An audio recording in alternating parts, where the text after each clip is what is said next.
सर्वांना नमस्कार।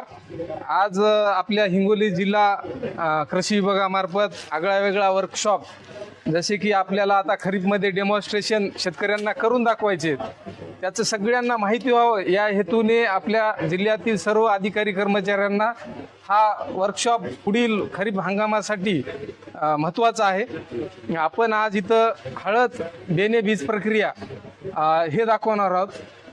बीज प्रक्रिया का करायची हा सर्वात महत्त्वाचा विषय आहे। गरोदरपणापासूनच आपण त्या लेकराची काळजी घेतो, तसं हे बियाणं अजून उगवलं नाही, त्यामुळे त्याची आतापासूनच आपल्याला काळजी घेणं हे आहे। याला चांगलं निवडायचं म्हणजे कुजलेलं, तुटलेलं, फुटलेलं बाजूला काढून बेणं 20 ते 30 ग्राम असलेलं हळकुंड निवडायचं। निवड झाल्यानंतर त्याला सावलीत ठेवायचं, कारण हळद काढणी ते हळद लागवण 2 महिन्याचा टाईम पिरियड असतो। मग त्यानंतर आपण म्हणतो रोहिणी नक्षत्र जेव्हा निघते त्यावेळी आपण रासायनिक बीज प्रक्रिया करून घेतली तरी चालते, कारण 8 दिवसाचा 10 दिवसाचा गॅप रासायनिक आणि जैविकमध्ये असला तरी चालतो। मात्र शक्यतो 24 तासाच्या खाली येऊ नये, कारण 24 तासाच्या जर खाली आलं तर आपले जीवाणू हे त्या रासायनिक बीज प्रक्रियेमुळे मरण्याची शक्यता असते। त्यामुळे आपल्याला अगोदर काय करायचं, रासायनिक बीज प्रक्रिया करायचं।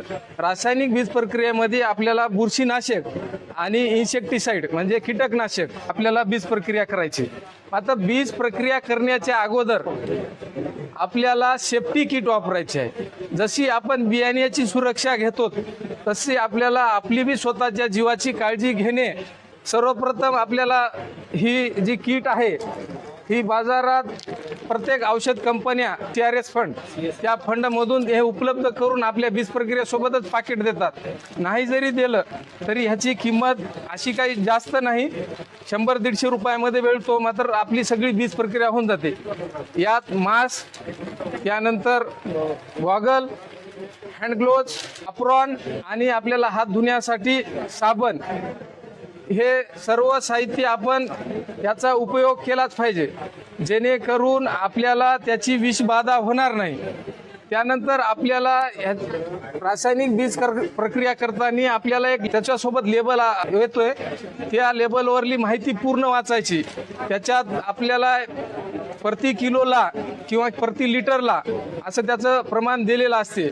समजा हे आपलं कीटकनाशक आहे क्विनॉल फास आपल्याला एका लिटरला 2 ml ते 3 ml वापरायचं आहे। त्यानंतर हे आहे आपलं बुरशीनाशक।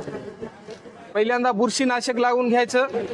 बुरशीनाशकमध्ये हे मेटाएक्झिल आणि मॅनकोजेब आहे। मेटाएक्झिल हे आंतरप्रवाही आहे आणि मॅनकोजेब हे स्पर्शजन्य आहे, म्हणजे स्पर्शजन्य आणि दोन्ही बुरशीनाशकाला हे काम करते।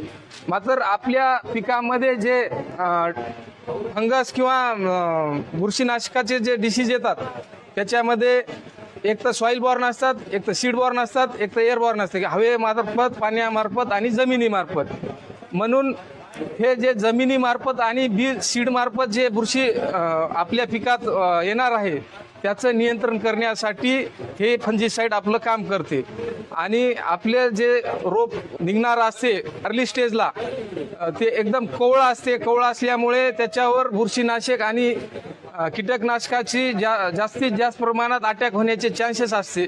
आणि हे जर वापरलं 20-21 दिवसापर्यंत आपल्या पिकावर कोणताही रोग आणि कीटक आला नाही तर आपलं रोप सशक्त होऊन पुढे जोमानं वाढ करण्याची प्रक्रिया होते।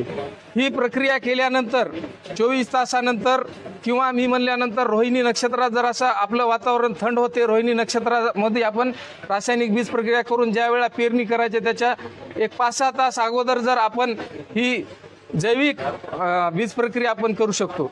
जैविक बीज प्रक्रियेमध्ये आपण हे हळद हे एकदल असल्यामुळे ॲझोक्टोबॅक्टर, PSB आणि पोटॅश सोल्युबलायझर बॅक्टेरिया याची आपण बीज प्रक्रिया करू शकतो।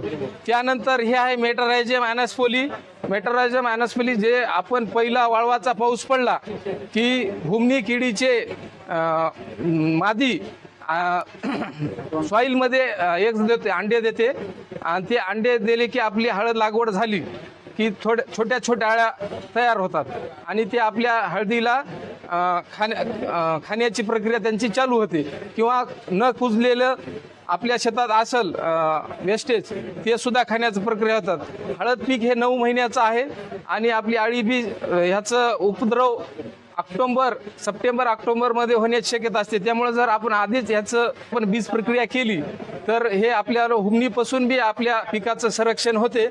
जसं आपलं ह्या कीटकनाशकानं खोडमाशीचे अंडे जर हळदीत असतील तर ते लगेच नष्ट होतील, तसंच बुरशीनाशकामुळं आपल्या येणाऱ्या हळदीला सड किंवा बुरशी, कॉलर रॉट किंवा लिप ब्लॉच येणार नाही. आपण जे बेणे प्रक्रिया करतो हो त्यावेळेस मोठ्या ड्रम मध्ये आपण औषध टाकलं हो तर ते बेणं किती वेळ भिजवायचं हा सगळ्यात महत्त्वाचं मोठ्या ड्रम मध्ये जर बेणं टाकलं तर 15 ते 20 मिनिट आपलं जे कांद्याचं पोतं असते म्हणजे ज्याच्यात पाणी जाते ते पोतं 15 ते 20 मिनिट बुडवायचं आणि काढायचं. किंवा ते पोत्याचं वजन जर 40 किलोच्या जास्त ते वजन उचलत नसेल जर आपला ट्रे असतो, जर मोठं टोपला असेल आपलं ते भाजीचा ट्रे दारला घेतलं चालतं. डाललं घेतलं तरी, दुर्डी घेतली तरी मोठी तरी चालते. मात्र ते 15 ते 20 मिनिट मधात बुडून ठेवायचं.